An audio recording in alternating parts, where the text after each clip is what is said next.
the time that I finish this sentence. Hello, everyone.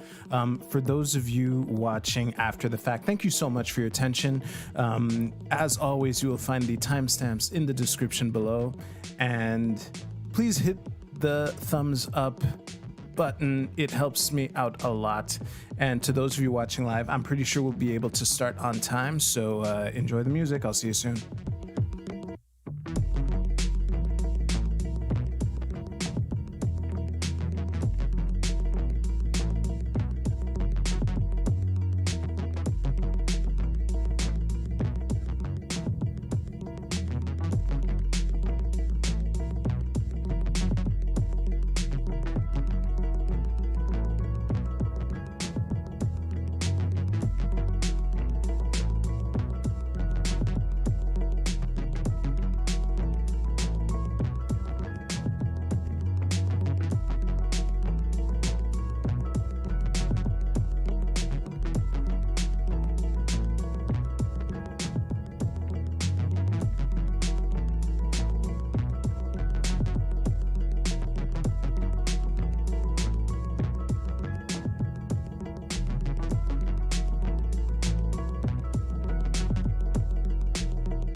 Ho, ho, ho.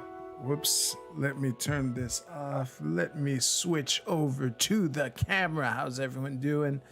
My name is Sydney. Welcome to the SydStream. As I abruptly turn the music off, I am happy to be here. I have a lot to cover.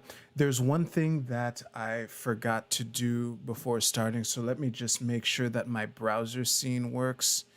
And it does. Excellent. And I will turn off the stinger. So that, like, the opposite would have surprised me, but I just wanted to make sure. So, that being said, I have a couple of things. First of all, it's weird. Hey, Brad, how are you? I'm glad you can make it. You'll probably enjoy the main event tonight. I just wanted to mention, like, in a very short amount of time, 3 people have called this stream a podcast. So I guess this is a podcast. I'm not sure if that's accurate. However, a very wise man who shall remain nameless once said that it's really the audience that decides what you're doing. Like when at first, when he started Dilbert, it was like a general cartoon strip, comic strip, and like he was a bit everywhere. And then people would say like, hey, we really like it when Dilbert's at work. And so many people would give so much positive feedback for when Dilbert was at work that's when Dilbert became a workplace cartoon. But that being said, it is a little weird, but hey, I'm going to go with it. The other thing that I wanted to mention, I had no idea why Norm MacDonald was trending today. I found out like a couple hours ago that he passed away. Rest in peace, Norm. Uh, you know, what can you say about a comedian like Norm MacDonald? He will be missed. His unique brand of speaking truth in an uncomfortable and cringe way. I don't think anyone's gonna duplicate that or replicate it, but yeah, it's a real shame. Hello, Darth Shady. I don't know who Turd Ferguson is. Oh, I'm assuming like one of his characters or something. I didn't particularly like follow Norm Macdonald shit. Let me just Turd Ferguson. Oh yeah. Yeah, let me at least just show you the results. So yeah, wasn't he like I'm pretty sure Norm Macdonald was playing Tom Selleck in this. It's hard to say, but anyway, one thing is for sure, playing this clip would get me in trouble, and Norm Macdonald will be missed. Rest in peace, buddy. I know you're watching. There we go. So, what else did I want to talk about? Wait. Oh, actually, this is something that I could have segued the previous thing that I talked about, is concerning persuasion. Hey Breck, I talk about persuasion a lot on this stream. I frequently mention how I've given up on persuasion. However, while watching Coffee with Scott Adams last week, he gave me a perception which gives me hope. He said that if you can persuade 5% of your audience in like one sitting or one session or one go, that's like phenomenally good. So if really, really, really good is 5%, then if I could do like 0.5% or even 1%, I mean, that's something that's small enough that I believe I can do it and big enough to excite me. So that's nice. It puts things in perspective. And there was some other things that, like, I'm probably going to, that element combined with other things that I learned about since then will probably be a segment at some point. But for you who are watching right now, I'll still summarize it. So someone else that I mention on the show a lot, Destiny, once said that because he's like known for debates and being a debate bro and whatever. And something that Destiny says is that when you're debating with someone in public, there's 40% of the audience that's going to be against you no matter what, 40% of the audience that is with you no matter what, and the last 20% is up for grabs. So if you combine that with, 5% of the total audience being within that 20%, it gives perspective. I'm probably going to illustrate that somehow and make a proper segment of it somehow. So yeah, Darth Shady, you just need to persuade one live audience member. Once you get one, you can get two. Now, here's the thing, though. If one live stream member is 33% of the people watching right now, so maybe people watching after the VOD, because my VODs, a lot of people tend to watch after the fact, so it depends, but for sure the first step is to get like 100 views on a consistent basis, and then once I can get that, then I can focus on changing one person's mind. So that'll be cool. And I will probably rehash everything I just said in a proper segment at some point, but it's a little bonus for those of you who are watching. Is that everything? Oh, one last thing. I just want to mention this because it's kind of unusual for me. I'm really not feeling this election. There's a federal election taking place in Canada right now, and it is really surprising the extent to which I don't care about it. Unfortunately, there's only one issue that I care deeply about for this election, and all the major parties agree on it, so there's not really any choice for me. So it kind of feels like I'm gonna throw away my vote. I'm probably gonna vote anyway. But yeah, it really sucks. And usually something that I do, like even for me, someone who prided himself on not voting, something that I would always do is watch all the debates. However, I am so indifferent to this election that I can't even bring myself to do that. It is just so boring. Yeah, it's unusual, and I just wanted to mention that. So, the first segment of the night was originally going to be part of the introduction, but it turns out that I had more to say, and there's a lot of attention on it. So I'm just going to take a sip of water and prepare this, and we should get going. This is going to be a long show tonight. I have so many notes for my MCU section. It is crazy. I I have a lot of notes, but we will get to that later.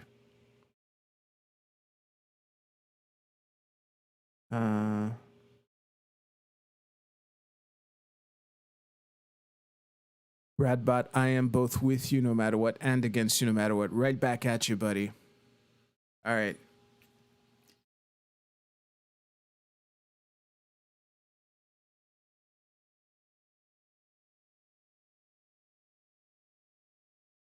Why hope to change people's minds at all? Why not concentrate on stimulated thought with descriptive content? Yeah, well, I think changing people's mind is a side effect of that. So I don't think there's disagreement there. But we'll see. I mean, you know, as long as one person is significantly more than 1% of my audience, all of this is like cosmetic. But yeah, it's something nice to look forward to. We'll see. Let me just move this over a little like that. Cool. I'm really liking this mic position. It's like the best of both worlds. Although now that I realize it, it is hiding a bit of my keyboard, so I'm going to move it back a little. There we go. Holy shit. This is amazing. Okay. Just gonna get ready here. Won't be too long.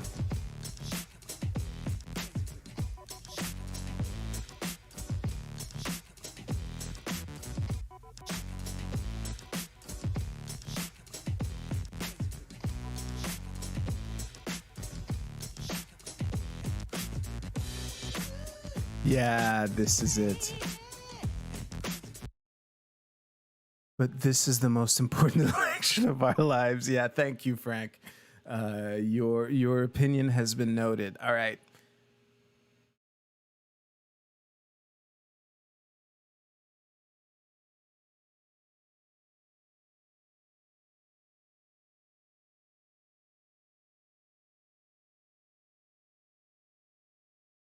Oh yeah, I would have to record, do all the stuff. There we go. So, how many of you have ever heard of the Met Gala? I had never heard of this until last night. I heard of it through an unrelated thing that happened there. Specifically, AOC, Alexandria Ocasio Cortez wore a dress that had tax the rich on it. I should have prepared this. One would think that I would have prepared this part. Like, just give me a second.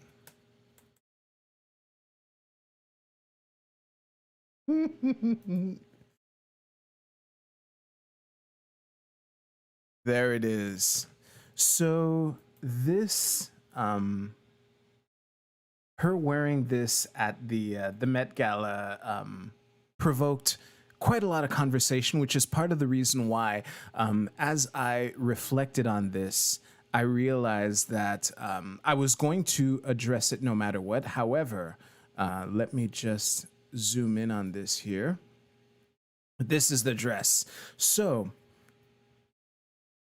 it turns out that this is a lot more meaningful than I initially thought, so I just wanted to talk about it a little.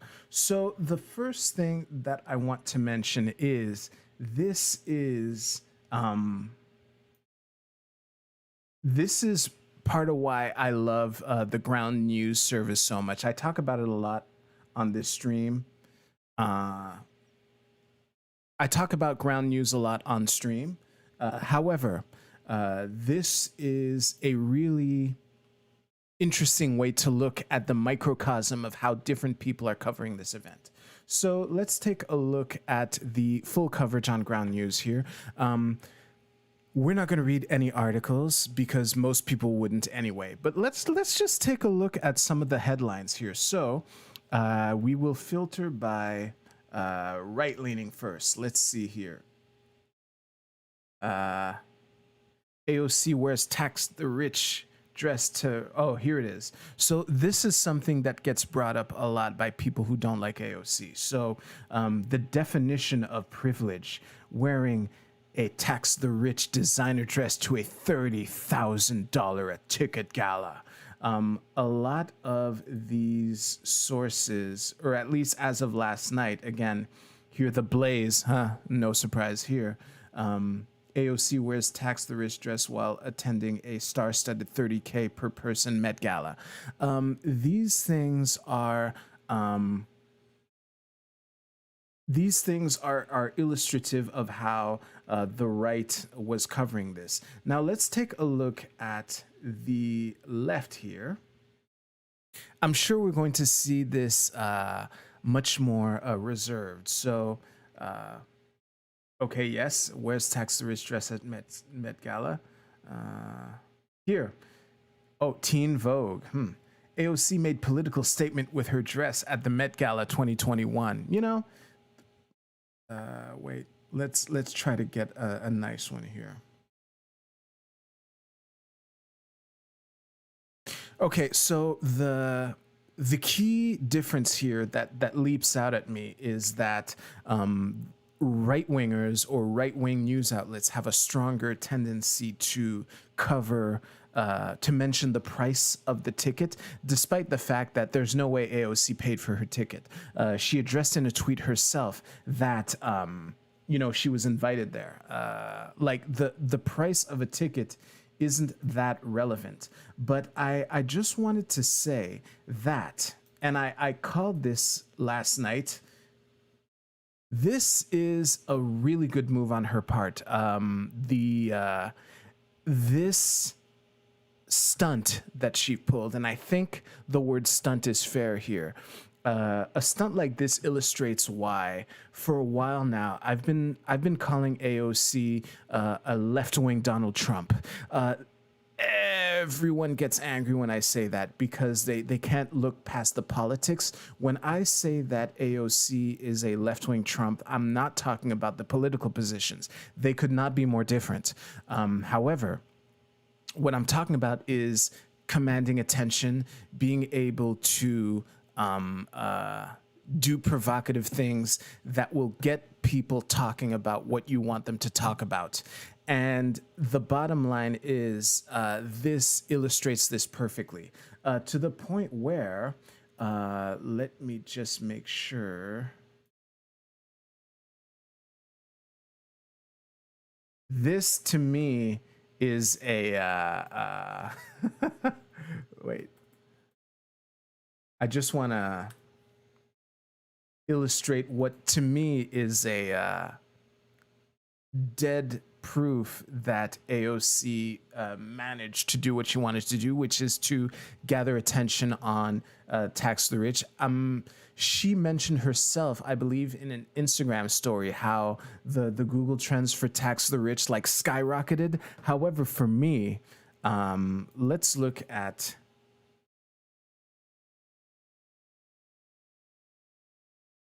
It's a meme template. I'm sure you've seen. Well, okay, you might not have seen personally, but I have seen many memes with this dress with other things written on the back of it. This to me says a lot about how jolted people were. Not jolted in the sense that they were offended or anything, but jolted to the fact where they were focusing their attention on it. Actually, let's look at the Google Trends too. I know she mentioned this in her stories, but let's take a look.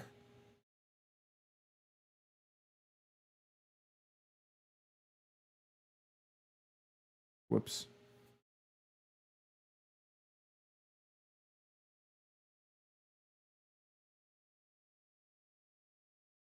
Let's do worldwide.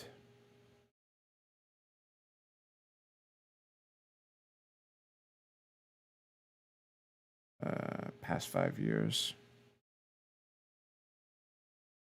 Okay. I don't know what AOC was referring to. Maybe because I'm pretty sure I saw a Google story where there was a Google Trends chart where towards the end it shot right up. The peak of this, according to this anyway, worldwide over the last 5 years happened in late 2020, which would make sense. Let's take a look at AOC's Instagram then. Let me just start by finding it here. It won't be too long.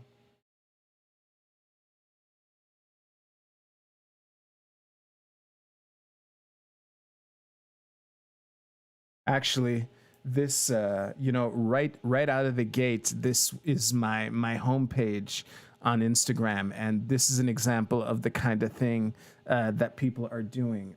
Again, this is comparable to Trump rallies, okay? I'll just add the asterisk right now. I am not talking about the rally he held on January 6th, okay? That's in its own category. So considering that, the beauty of Trump rallies was when he would like just riff with his fan base for 30 to 60 minutes or whatever, he would say these crazy things and his opponents would go, "Oh my God, Trump, did you see? Trump literally said that this crazy thing that I couldn't even repeat." And it turns out that, in the context that he's just joking with his fans, but he joked in a way that his opponents would take literally. It's the same kind of thing here. But coming back to what I wanted to do, which is to go to Alexandria's Instagram here. Let's look at her stories. Okay. Okay. Now I see. I cast my net too wide. This weirdly kind of supports what I was saying, but this is just over the last 7 days, which, okay. Actually, I have the other tab right here. I might as well see if I can duplicate it. Wait, where is it? Oh, yeah.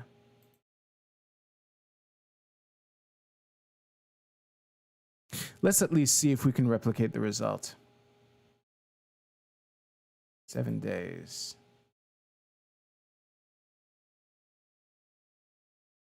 Okay, yeah, I'll grant it to her. So that's it. I cast 2 out of net. So she rekindled interest that had died down over the last, let's say, 90 days? Not even. Holy shit.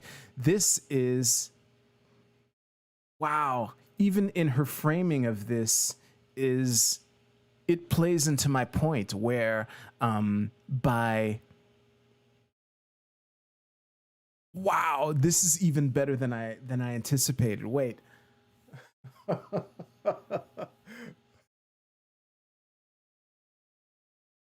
Holy shit. Are my comparisons to Trump in terms of methodology becoming clear right now? This is literally like you can you imagine Trump saying something at a rally and then framing the Google Trends for the last 7 days that looks like this and say, "Hey, I got no one wants to tax the rich more than me. I what can I say? I have influence. Look at this. No one has more influence than me." This is phenomenal. I will say though, something that a lot of AOC's opponents were pointing out was that it's hypocritical. And I just want to take a moment to point out hypocrisy. No one cares about hypocrisy. I get how it is tempting to point it out. I get how it's satisfying to point out. However, in terms of persuasion, hypocrisy ain't it. I would say that if your goal is to persuade someone, one of the least effective ways that you can do that is facts and evidence. And right above that slightly would be hypocrisy. I would ask you, when was the last time that you changed your position on something because your favorite pundit or content creator or something wasn't walking their talk? I don't think I have. And as a matter of fact, the left have been the left are ready for this. It is a particularly weak, like pointing out hypocrisy in general is unpersuasive, but the notion that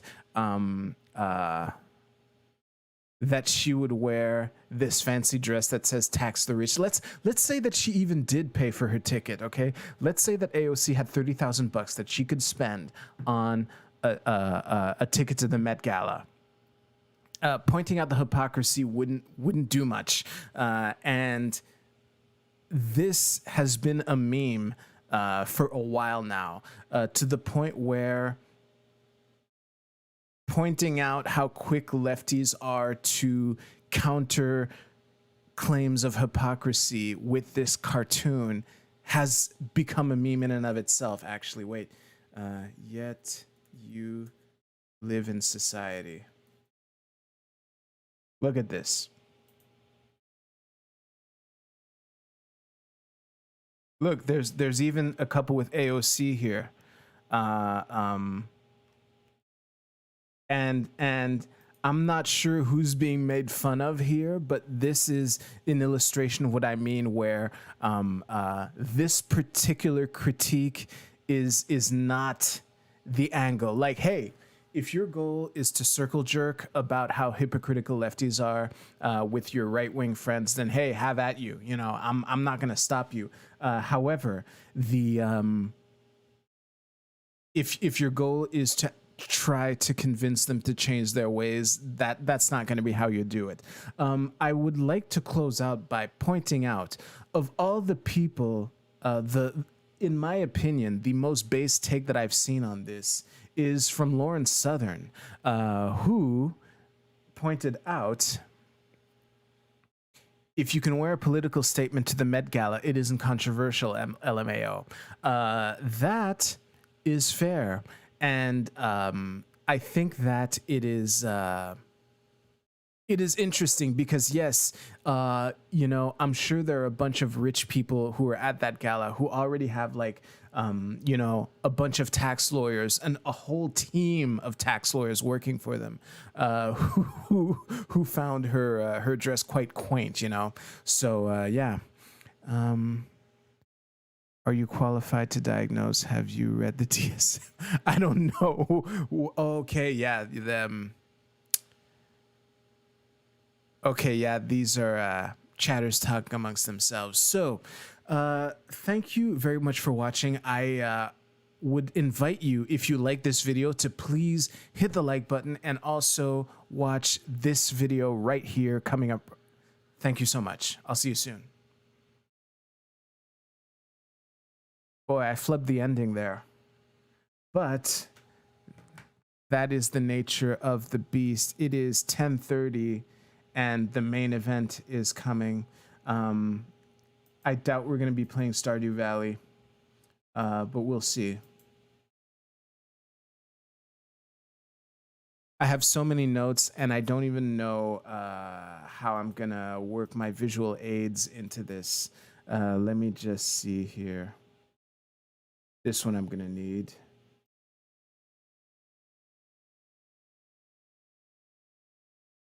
Yeah. Okay. Let me just take a sip of water here.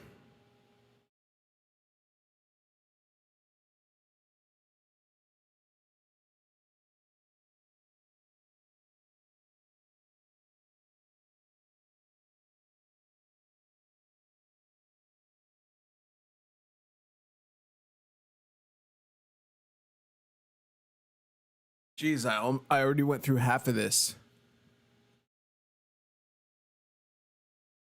Okay.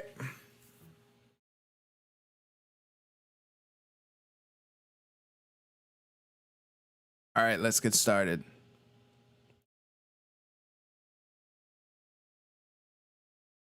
So, I talk about the MCU a lot on this stream, and whenever I do, or at least many times in the past when I have, I've mentioned this background irritation that I have with the MCU, and I would like to elaborate on that. Spoiler alert, it's the blip. The blip didn't have to happen. Whenever the blip comes up, it kind of irritates me and I roll my eyes a little. So for those of you who are wondering, there's your answer. I will spend a bit of time talking about why that matters to me. And in order to do that, we're gonna, tell some stories about my past with comics in general.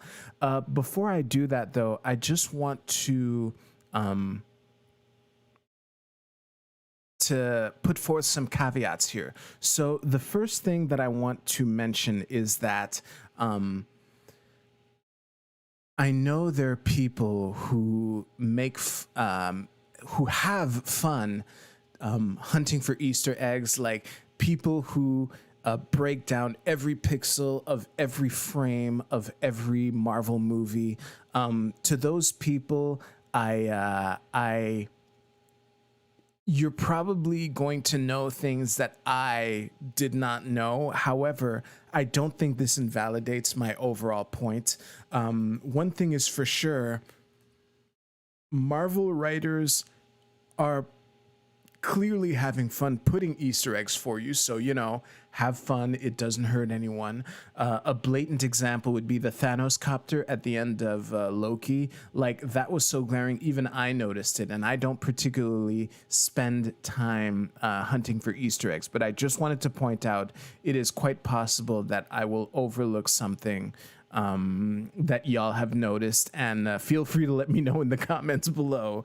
But yeah, just wanted to acknowledge that. Another thing is, I know that the modern term is to call them Infinity Stones. However, back in my day, they were called Infinity Gems, or So even though, yes, a gem is a precious stone, I just wanted to point out that if I call them Infinity Gems, I'm not going to correct myself. I've gotten used to calling them stones more, but hey, old habits die hard.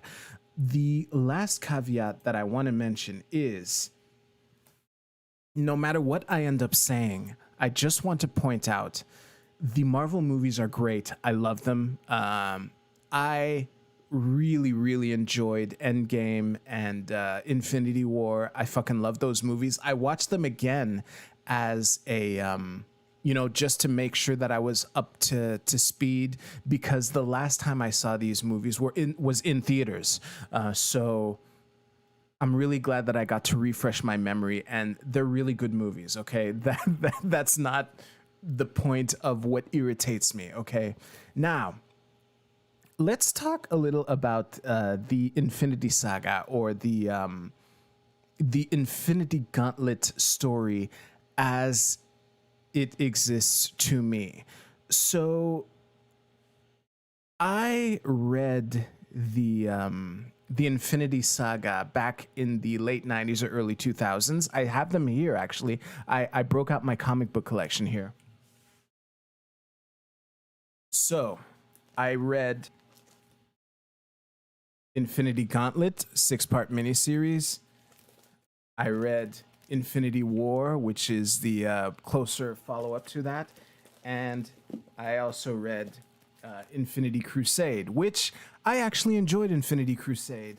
I would later learn that most people didn't, and the general consensus is that Infinity Crusade isn't that good, but I enjoyed it. Okay. And the reason this is important is because, and I didn't realize this before preparing for this segment, Infinity Gauntlet was probably the first crossover event I ever read, and it is one of the few stories that I've read multiple times. I really enjoyed it, like I said, and that story probably kicked off my my love of epic crossover events where, like, the existence itself is threatened by a incredibly powerful force that a bunch of superheroes are have to, like, team up together to face. And over the years, actually, I went on to really have fun reading the DC crises, like Crisis on Infinite Earths, Infinite Crisis, and Final Crisis. This will be a little relevant later on. So the Infinity Gauntlet story has a special place in my history with comics. So before moving on, I want to talk about movie adaptations of comics. Okay, so back in the day when I was more of a purist, whenever a comic would be adapted in movie form, any little change would bug the shit out of me. And it took a while for me to get over it, get over that. By the time Marvel, the MCU Phase 1 began, I had pretty much gotten accustomed to that. But just as an example, when Sam Raimi, actually, let me...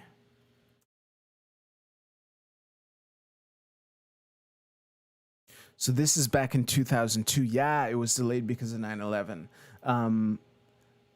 But just as an illustration, Sam Raimi's Spider-Man movies, I remember when I watched that, being really annoyed by the fact that that Peter Parker could actually produce webbing from his biological body.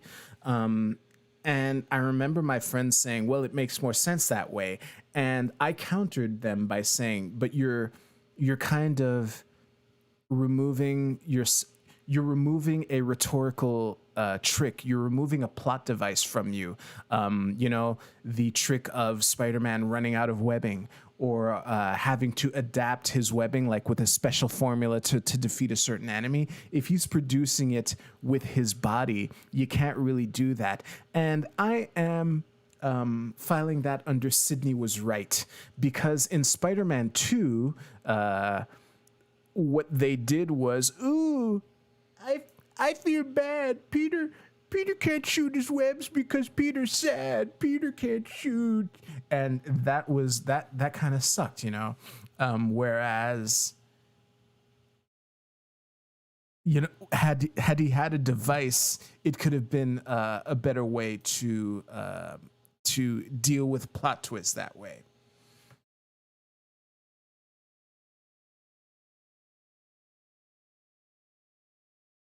So moving on, again, I loved comic books And as I got used to seeing them be adapted, I would get used to this. Now, when Iron Man came out, I was psyched. I saw it in theaters. Actually, let us go to this graphic here. So, zooming in here, Marvel Phase 1 here. I saw Iron Man. I actually saw this Hulk. The only reason why I enjoyed this Hulk movie is because the only other Hulk movie that I had seen was the Ang Lee one, where the Hulk was barely in it. So compared to that piece of trash, the Hulk with Edward Norton was actually pretty good. Although, as far as MCU movies go, it wasn't that hot. So the reason that I'm going through this is because I just want to give you an idea of where I was at going into the Infinity War movie. So one thing is for sure, by Iron Man 2, it was clear that they were going to start doing an Avengers movie. So movies that only existed to set up a character so that the movie audience could get accustomed to them. I wasn't particularly interested in that movie unless I really liked that character. And I have nothing against Thor, but I never particularly cared about him. So I skipped the Thor movie. I love Captain America, so I saw that. And then at some point during the Avengers and Iron Man movies, they started teasing that they were going to do the Infinity Gauntlet. And I was psyched, right? But again, keeping with the same logic, if it's a movie that only exists to introduce a character to a new audience and it's not a character that I particularly love, I wasn't really going to see it. So I didn't see any Thor movie. The only movies that I saw going into Infinity War were the Iron Man movies, the Captain America movies, the Avengers movies, and that was about it. Obviously, the Spider-Man movies. So when we actually, I'm just gonna check my notes here for a second.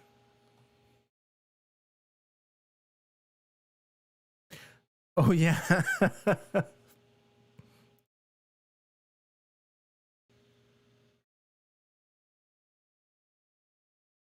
Before we continue, I just want to give a caveat. I forgot to even address this over here. I don't care about Ant-Man. I really don't care about Ant-Man. I don't think I can care about Ant-Man. The only reason that I'm mentioning this is because I know that there's some MCU fans who really like him. I'm really happy for Paul Rudd, that's for sure. I don't have any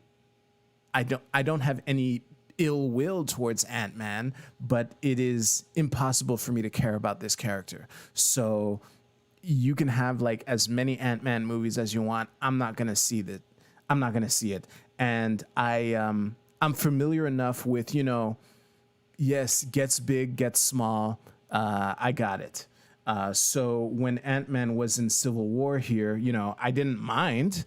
I'm familiar with the superpower of growing big and shrinking small. So it was interesting.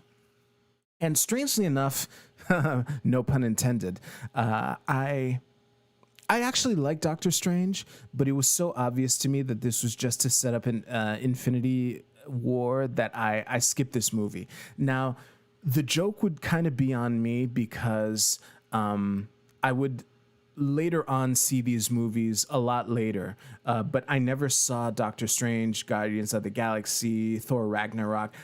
I did see Black Panther because he's hella based. I fucking love T'Challa. So I would say that coming into Infinity War, I would say that this was the correct play because I was only like 10% confused. Obviously, not having seen Ragnarok, I had no idea why all those Asgardians were on a ship in the middle of space. However, I knew almost everyone, so it wasn't that important to me. I will come back to that after talking about the comics. I want to talk about the comics first, because the thing to know about the Infinity Gems, they are way more powerful in the comics than they are in the MCU. Like, as powerful as they are, they're like an empty shell of what they are in the comics. And I will substantiate that claim in a moment.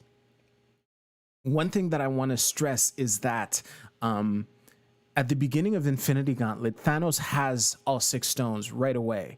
And the infamous snap that happens at the end of Infinity War, it happened at the end of issue number 1 of Infinity Gauntlet. So the other 5 issues of this 6-part miniseries was the surviving 50% of heroes gathering to face the threat that is Thanos, who is now omnipotent, And just as an aside, at some point while I was watching the Infinity War movie, I realized, like, hey, this isn't Infinity Gauntlet. This is Thanos' quest. This is the story of Thanos acquiring the Infinity Stones.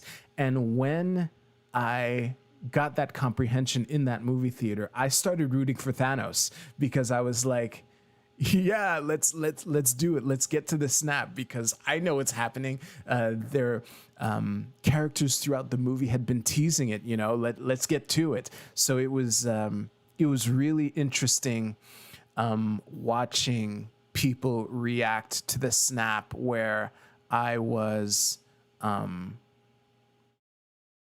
I had a very different reaction. As a matter of fact, I'm gonna go off on a little tangent here. Wait.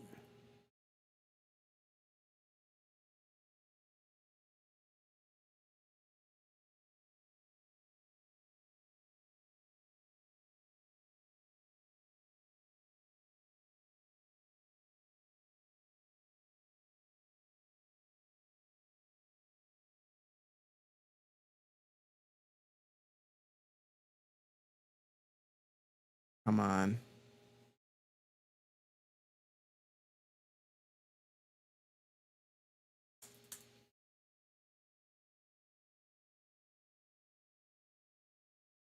Shit.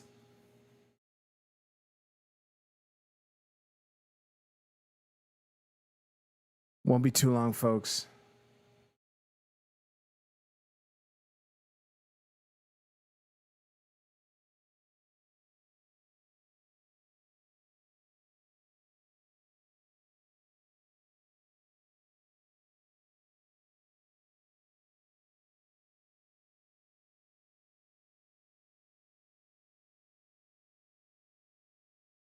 Wait,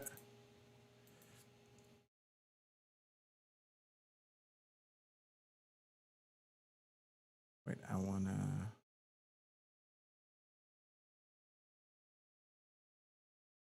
The difference in reaction between me and the people that I had seen Infinity War with was so different that when I got home that night, I made this GIF here. Let me zoom in here. I don't know why it's not auto looping, but basically, these two ladies didn't read the comics and I did, and I was grinning ear to ear. That kind of illustrates it. Now, where was I in my story?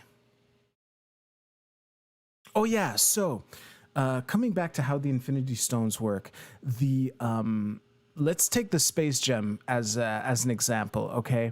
So an Infinity Gem doesn't necessarily, it gives you control over that aspect of existence. So taking the space stone as an example, it's not just a teleporter. It gives you control over space. So you can do fancier tricks like being omnipresent, or contracting space-time to bring something closer to you and that kind of thing.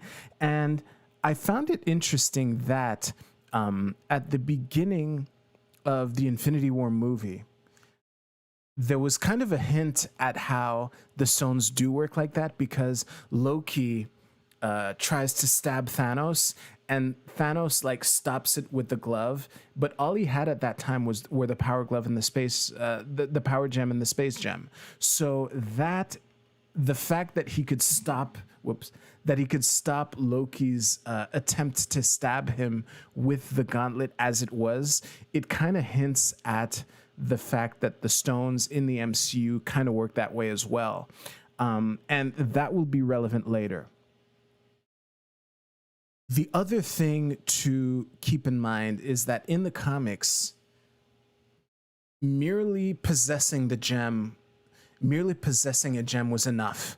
You didn't need like a special thing to make it work. You just needed to have it. And that, when I rewatched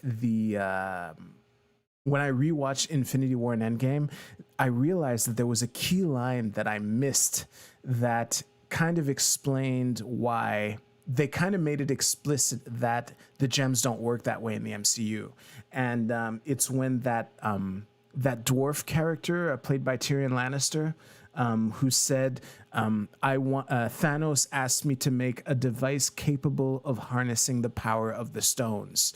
And that in itself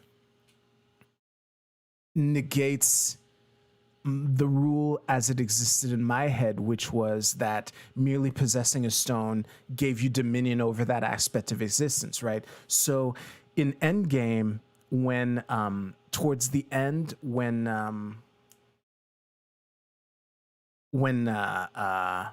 they were kind of playing football with the gauntlet, in my mind, I was like, holy shit, this person is omnipotent. You know, when Hawkeye had the gauntlet at first, and then evil Nebula had it, then Hawkeye again, then T'Challa, then Spider-Man, then Captain Marvel, just before the girl power sequence.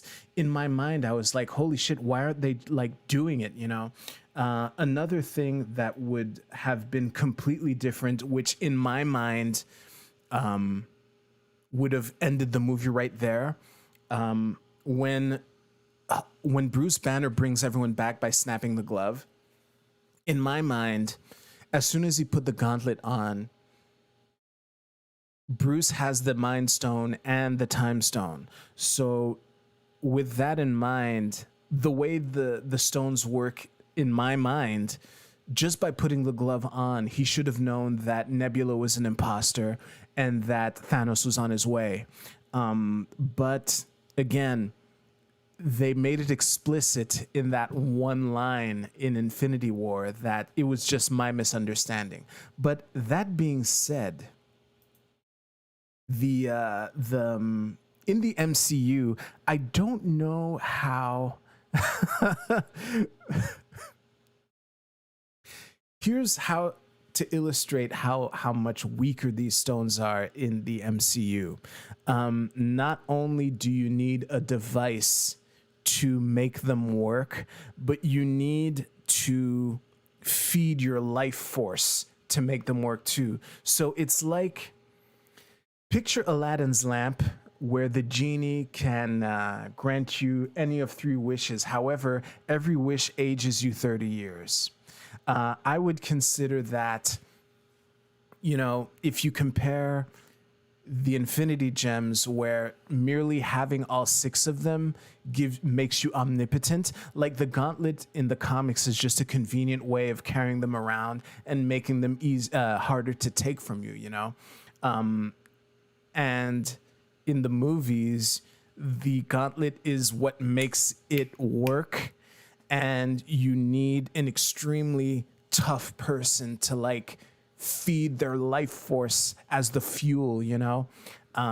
Fucking Hulk had his arm in a sling for God knows how long after bringing everyone back. This is not what I would consider as powerful as in the comics, so to speak. While I'm on the topic, I just want to mention how, and this to me holds even given the rules in the MCU, I'm pretty sure that Thanos was kind of toying with everyone. Like, I remember when in Infinity War, the movie, when Thanos was fighting everyone on Titan, and he crumbled that moon and threw it at Tony Stark and whatever. I was pretty sure that he had the space gem, the power gem, the reality gem. Like, that's enough for him to like just completely, like, you could bubbles everyone, like he did at Nowhere. The fight on Titan was a little clearer to me because he needed information from Gamora, right? So that explains why he might not have gone that hardcore, which I realized after the fact by watching the movie. However, once he arrives in Wakanda and all he has left is the only thing he has left is the time stone, which to me, having complete dominion over every aspect of reality except the mind, there's no reason why the Wakanda fight would have lasted that long unless Thanos was toying with everyone. So yeah, and even on Titan, like, I understand that. Wait, let me let me fetch an image here.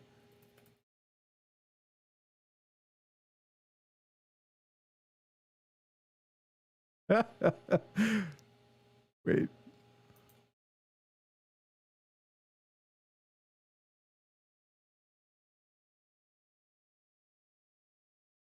Like, even on Titan, I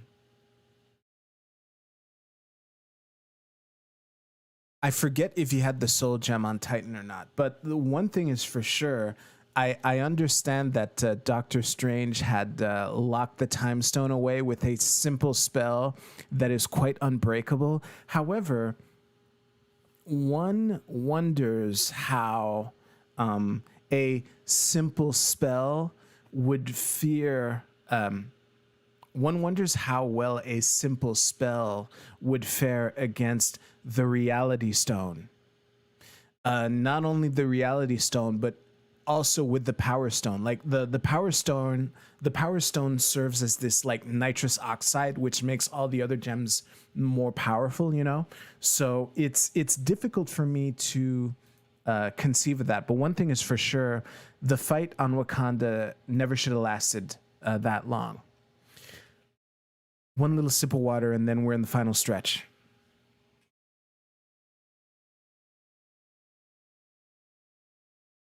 So before I move on, I just want to mention some facts, some things that happened in the comics, which I wish would have happened in the movies. Let me just clear out some tabs here. Where is it?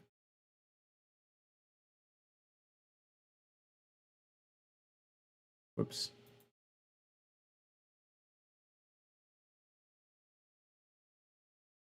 There it is.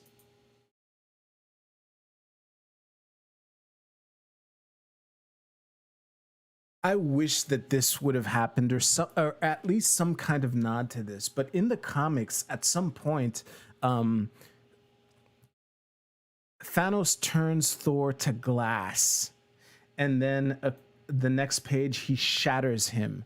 I really would have loved to see something like that in the movie.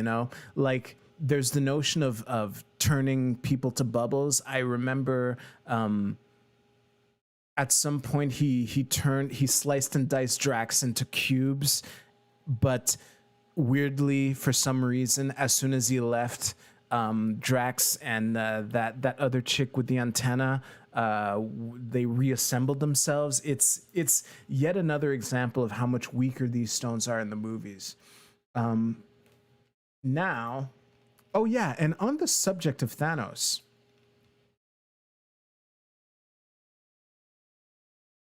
this isn't really that big of a deal. However, again, it's one of those things that you can't help but notice when you're familiar with the original content. They changed Thanos' key motivation. So in the comics, Thanos is a nihilist. Like the motivation behind Thanos snapping and killing half of all life in existence was to impress death. So in Marvel, there are a lot of these characters. Wait.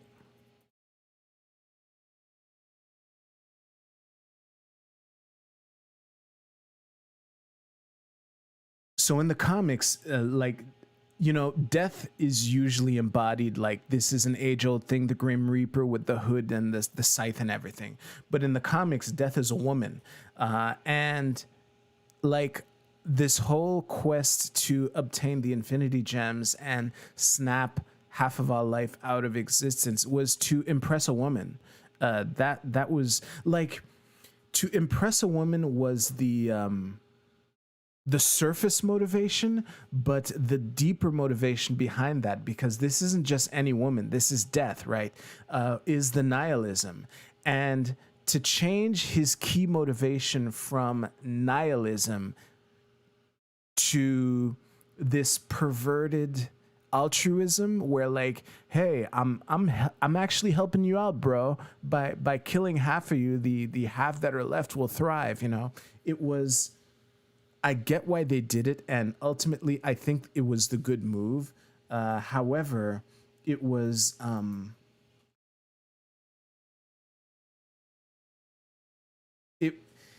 it's not the kind of thing that you can that's easy to gloss over. An example that I thought of is, imagine Batman, okay? We have Batman. He has the same powers and abilities. His parents still got shot in that alleyway. However, he is deeply, deeply happy. It is, you can have Bruce Wayne doing all the Batman stuff, but like having him like arrive home and like take his boots off with a smile and saying, hey, I protected lives today. And, I love Gotham so much. Well, actually, I think Bruce really does love Gotham. I think. I don't read Batman so much. I guess his relationship is complicated, but you get the idea. To have someone with the same powers and abilities as Batman, but with different different key, like deep down to the core of the character motivations. It took some time to get used to, but I understand why they did it, because it minimizes the amount of characters that you would have to put, so I think it was a good thing. I just wanted to mention that. So let's take it back to the blip. The reason why it bugs me so much is because, and Tony asked for this, like when Bruce had the gauntlet and wanted to snap everyone back, Tony said like, hey, you bring everyone back to today, you don't change anything.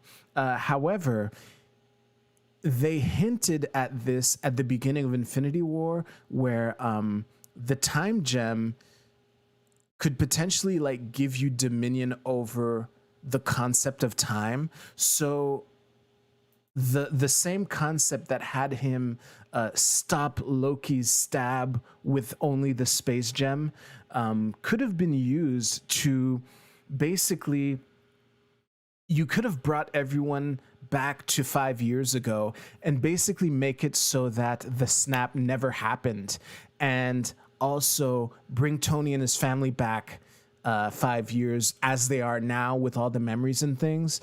Because like, why let so many people live with 5 years of trauma like that when you don't have to, and again, as they hinted at, it could have been possible to do, and the gauntlet could have just worked everything out. So This isn't a deal breaker. This didn't stop me from enjoying the movies. However, the blip is a constant reminder to me of how much weaker the Stones are in the movies as they were in the comics, of this influential story that has a special place in my heart. And whenever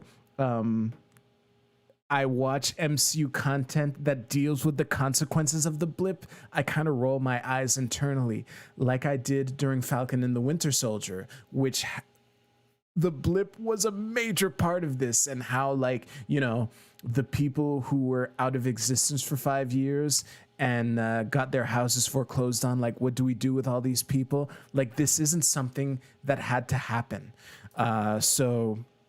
Oh, and obviously the Spider-Man movie. I don't know how the fuck, you know, you're a freshman in high school and then your classmates are now on the verge of graduating when you come back. Again, it didn't have to happen. It bugs me, but I get why they did it. It was a nice way to send Robert Downey Jr. off. Thank you for your service. And if you are still watching, thank you for watching so long. Holy shit. My main goal with this movie, with this segment here, was to have something concrete to point to when I mention my complicated relationship with the MCU. So if you're still watching, thank you so much. I would invite you to click on the card right here to watch the next video. Thank you so much. I'll see you soon.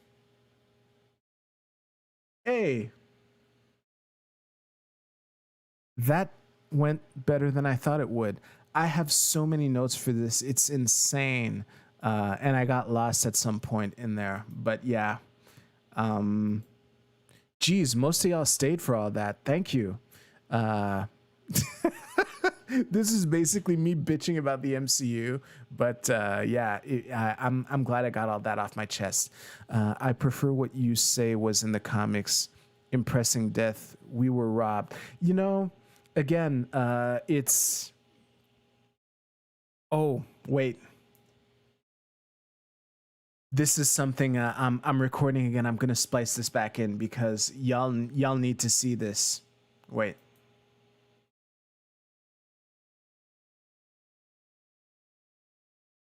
So just to give you an idea of, they couldn't have done this in the movie without, because there's so many characters here which are, you know, unknown to the MCU, which you would have had to introduce. But just to give you an idea of the scope of the power that we're dealing with, later in Infinity Gauntlet, Thanos is wiping the floor with all the superheroes that are left. And at some point, we had a series, a bunch of cosmic entities, which are ganging up on Thanos all at the same time. We have Galactus here, and all these other cosmic beings, including Death. I mean, hey, this is a good opportunity to, you know, sneak up and, you know, get a shot in, you know. And all these cosmic beings, how many of them are there? 1, 2, 3, 4, 5, 6, 7, 8. Wait. 1, 2, 3, 4, 5, 6, 7, 8, 9, 10, 11, 12, including Mephisto here. And they ganged up on him at the same time. And he just didn't actually snap, but just immediately just conquered them all at once. And kept them as fucking trophies behind his monument to himself. You know, if Galactus and 8 other Galactus level beings are ganging up on you and you just shrug them off like that, this is ridiculous. I don't know how artifacts that you need to spend your life force to make them work would fare against Galactus, because maybe the power that you have to give the stones to shrug off such a monumental assault might kill you too, you know. In Endgame, when he used the stones to destroy the stones, he said that almost killed him. You know, how much damage would that have done to have had to deal with this kind of assault, you know? We will never know. All right. That is it. I don't feel like playing Stardew Valley. It is 6 past the hour. Thank you so much for watching. This was a lot more self-indulgent, but hey, it's my stream. And thank you so much once again. There we go. I wasn't getting any audio on my end. That's why I hesitated. Thank you, Brett. Good night to you. Good night to Darth Shady and Brad and Frank and everyone else who is here. I'll see you next week.